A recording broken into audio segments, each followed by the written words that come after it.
Hello, good evening, and welcome back to another video in the 1001 MSc online tutorial series. My name is Brock Grant, and today we're going to be going through some of the preset tutorial questions for your Introduction to Biological Molecules chapter. So, first thing I want to mention is that we will not be working out of the regular textbook. We will be working out of the smaller and thinner textbook that should have been included in your textbook pack.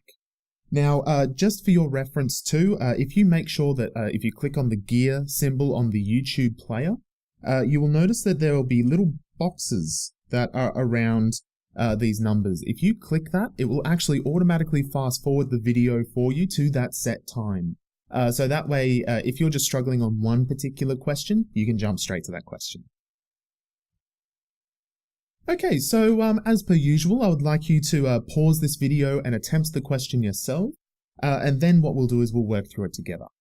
Okay, so let's look at the first question. What is the primary function of a carbohydrate? So this is where we need to sort of really break down the term carbohydrate and try to remember what it's made up of, and then that should hopefully help stimulate what the answer is. So the primary function of a carbohydrate is a source of energy, okay? It is a very short-term, very quick release of energy to get our bodies through a period of time, typically between meals.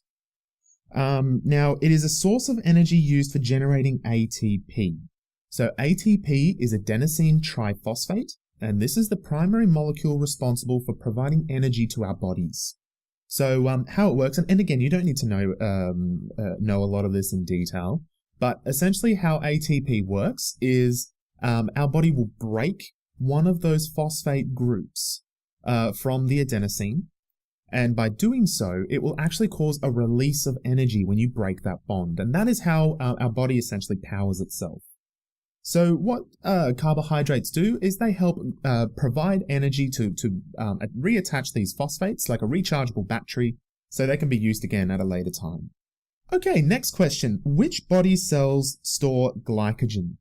So the answer to that is it's primarily stored in the liver and the skeletal muscles. Okay, the liver has so many different roles in the body, it's not even funny. I believe it has over 400 different roles inside of the body.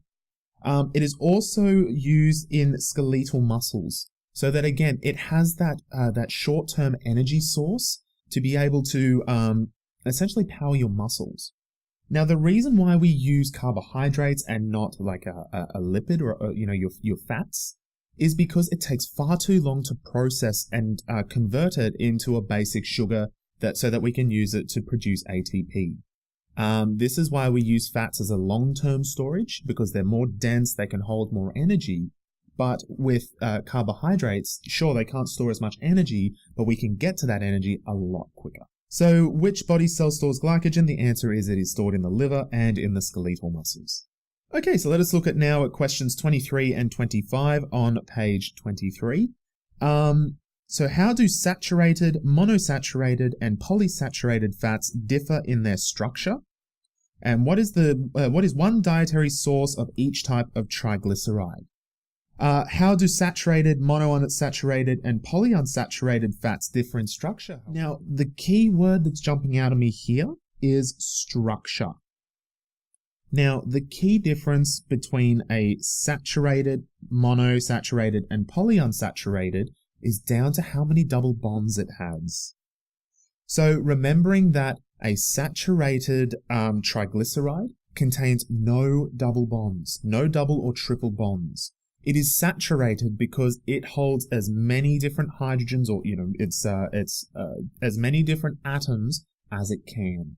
Whereas if it's a monounsaturated, it means there is a double bond. That double bond can be broken, and we can further saturate it with other hydrogens or other elements. Now, it's not necessary for you to be able to know how a double bond is broken and how other groups attack in and all of that. You'll be covering that next semester. But the important thing here is just knowing the difference between saturated and unsaturated fatty acids and the difference between mono and poly. So looking at our answer here, so saturated, obviously because it is saturated, there are no double bonds. Mono means one, so it's one double bond. And poly means multiple, so we have multiple double bonds. Now, as we can see up here too, and remembering this is a good exam tip, that when you answer a question, always go back and reread the question to make sure you answer the question fully and in enough depth.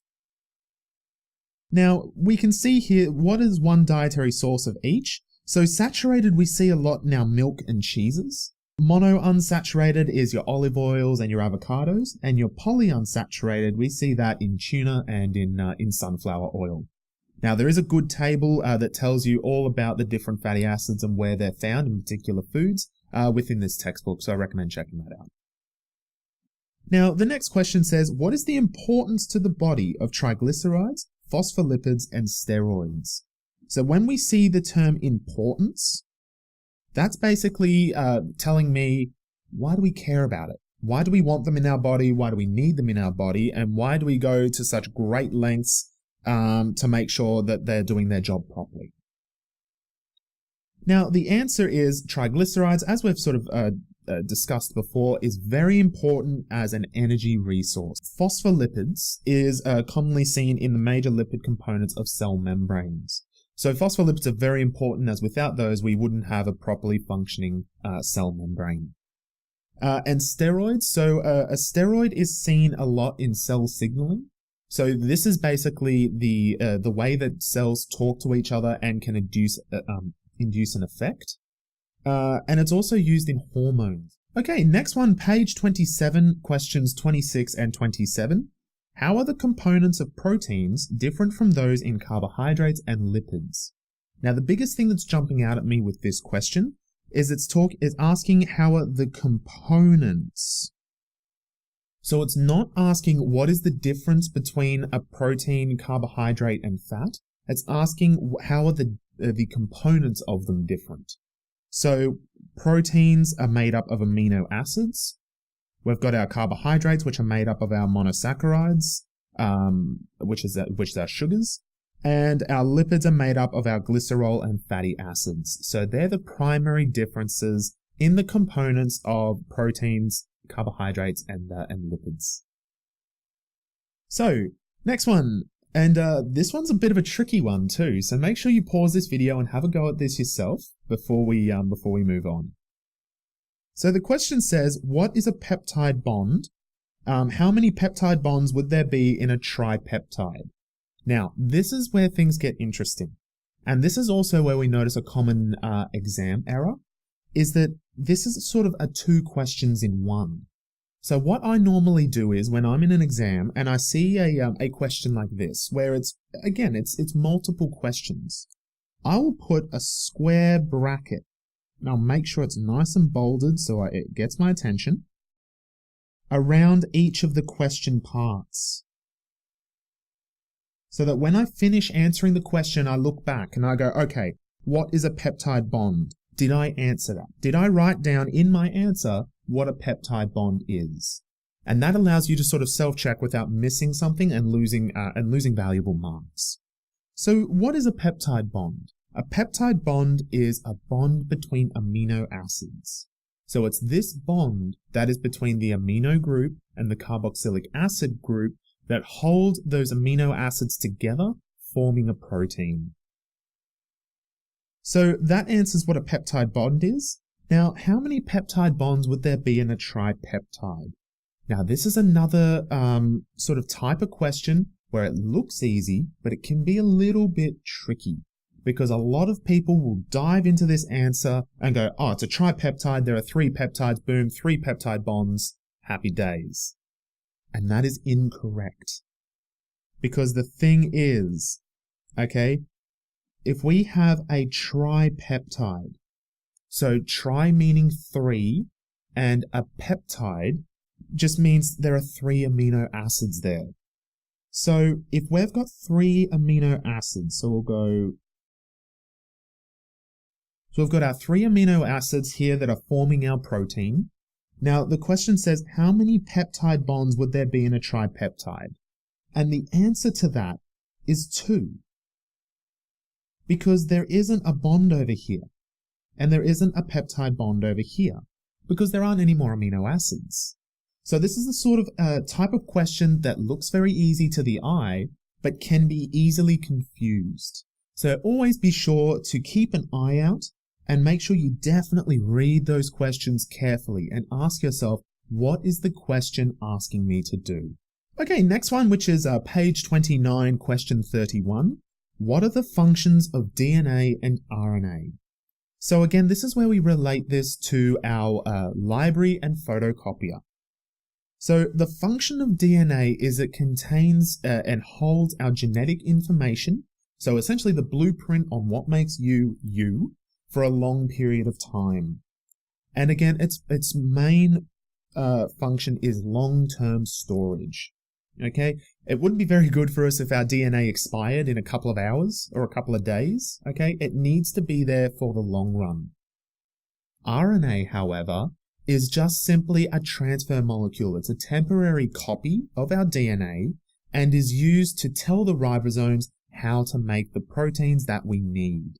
Now, this one is not built for long-term storage because it's supposed to be temporary. That's why we make a temporary copy of our DNA, because if our RNA gets damaged, it gets broken down, a bit worn and torn, it's not the end of the world. We can make another photocopy. But if our DNA gets damaged, so our raw hard copy, that's when we're in strife. And again, the function of DNA and RNA is to code and allow us to produce protein responsible for life. So if we do not have DNA, we are not alive. It's as simple as that. Okay, guys, so that finishes up our Module 6 video 2. I hope you all enjoyed it. This one was a nice short video. Thank you all very much for watching this video and indeed this series. If you do have any questions, queries, or suggestions, please feel free to hit me up on my email at b.grant@griffith.edu.au. And if you could all please just complete the survey down below. It's a very short sort of 4-question survey. It gives me a lot of very valuable information about how these videos are going, if you're enjoying them, and if there's anything that I can do to sort of improve these videos as a study resource for you. So my name is Brock Grant. Thank you all very much for watching today, and I'll see you all next time.